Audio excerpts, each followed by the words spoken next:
Assalamualaikum warahmatullahi wabarakatuh. Perkenalkan, nama saya Garuda Cakra Ilhamsyah, NPI 14220000187. Di sini saya akan mempresentasikan tugas praktikum fisika dasar saya yang bermateri koefisien gesek yang disimbolkan M5.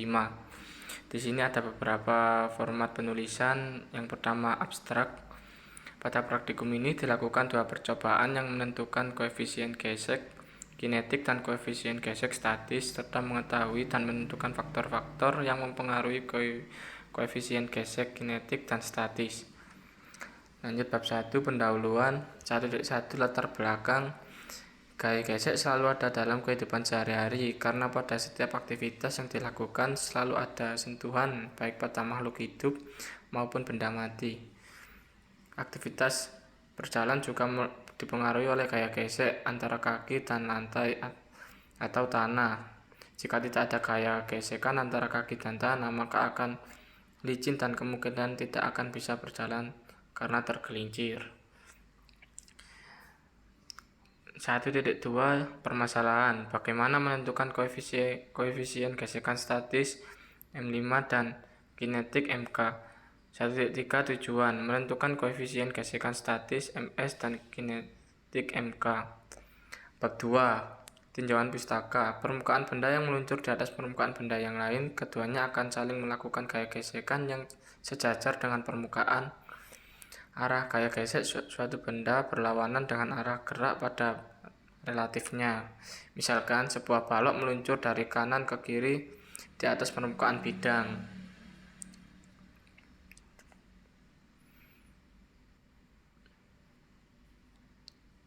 Bab 3 ya 3.1 yaitu alat dan bahan. Berikut alat bahan yang digunakan dalam praktikum.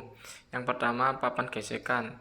Yang kedua, tempat beban. 3, beban atau anak timbangan. 4, stopwatch. 3.2 Langkah-langkah praktikum. Yang A. Koefisien gesekan statis. Yang pertama, susun peralatan seperti gambar, letakkan benda A pada posisi tertentu. 2. Beri beban di A dan B sedemikian rupa sehingga sistem tepat pada bergerak. 3. Catat massa benda di A dan B. Timbang beban A dan B. Yang B. Koefisien gesekan kinetik. Yang pertama, susun peralatan seperti gambar 5A. 2. Letakkan benda A di posisi tertentu.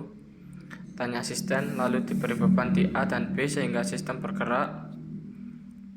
Dengan percepatan A, catat posisi benda A sebelum bergerak dan waktu tempuh sistem bergerak hingga berhenti. Ulang 5 kali. Yang ketiga, lakukan langkah B untuk posisi yang lain. Tanya sistem. Yang keempat, lakukan langkah 2-3 untuk massa beban yang berbeda. Tanya sistem. Lanjut bab 4, data dan pembahasan. 4.1 Data hasil praktikum. Massa kotak kayu sama dengan 244 gram, massa cawan sama dengan 93 gram. Berikut adalah tabel diagram koefisien gesek statis dan juga koefisien gesek statis variasi 1.1 dan variasi 1.2. 4.2 Perhitungan dan grafik. Yang pertama, hitunglah besarnya μs dengan persamaan 2. μ2 sama dengan M2 per M1 A.1. μs sama dengan M2 per M1 sama dengan 200 per 100 sama dengan 2. Di titik 2 ketemunya 2,5. Yang kedua, hitung besarnya percepatan A untuk percobaan menentukan koefisien gesekan kinetis A sama dengan 2H per T2. A percepatan variasi 1.1. A sama dengan 2H per titik 2 yang ketemunya 0,195. Yang selanjutnya yang kedua ketemunya 0,184. Yang ketiga ketemunya 0,256. Yang keempat ketemunya 0,362. Yang kelima ketemunya 1,240.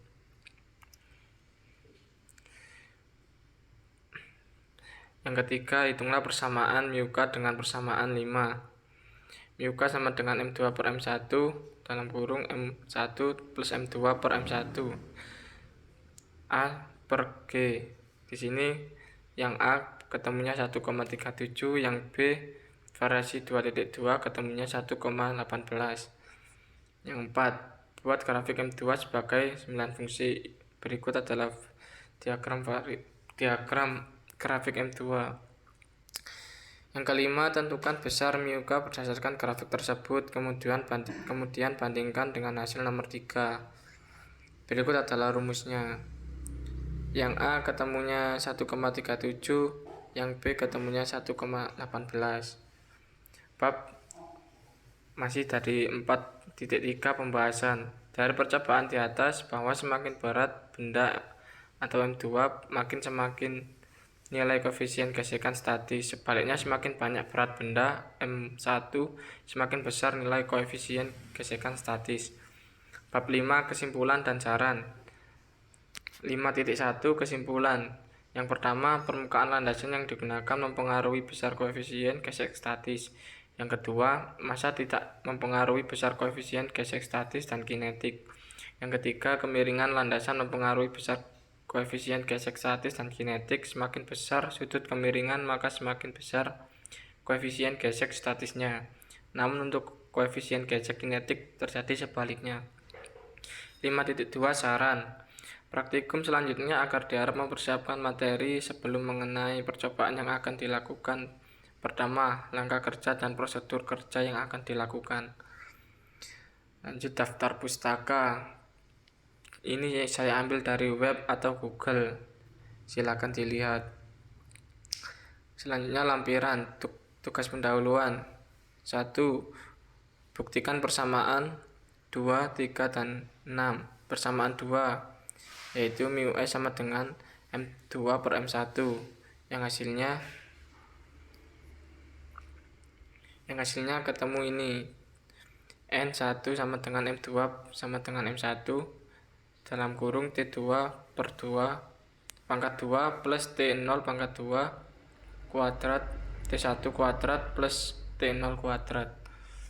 Persamaan 3 W sin.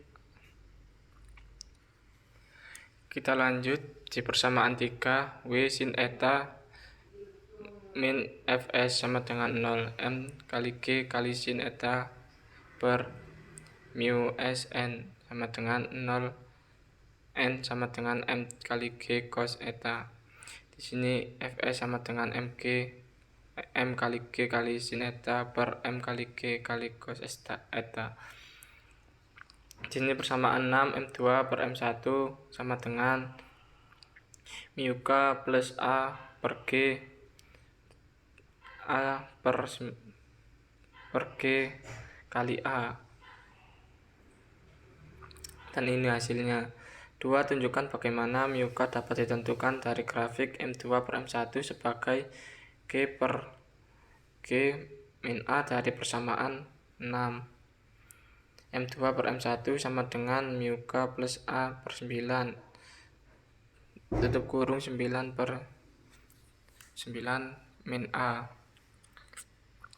Di sini adalah hasilnya. 9 sama dengan 9 per 9A sama dengan 9 sama dengan μk plus A plus 9. Yang ketiga, bagaimana cara menentukan percepatan A dari percobaan koefisien gesekan kinetis.